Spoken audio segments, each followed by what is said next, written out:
nolwekyo bino tubyegendereze. Bw'oba ogula ettaka oyinza okwagala okukyusa ettaka obbe gavumenti esente ow'entono, naye waliwo ensala eya kkooti ensukkulumu ku nsonga eyo nti oli bwabba omusolo kyaba akoze kibeera fraud era n'ekyapa kye kisazibwamu. Ensala weeri kati ne kkooti eno yagambye ate nga olwo n'obujulizi obwo nga n'omusolo yagubba kkooti lwaki tezansazaamu kyapa kyono. Twegamba ensonga zabadde nnyingi kkooti kwe yasinzidde okusazaamu.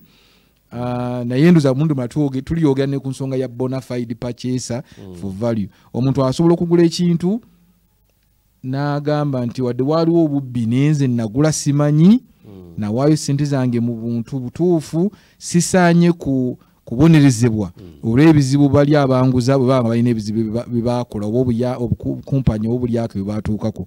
Nze nzizenga eyagula tamanyi n'olwekyo nze saagala sisaanye kubonerezebwa. Eyo ensonga bagita bona fide purchaser for value without notice.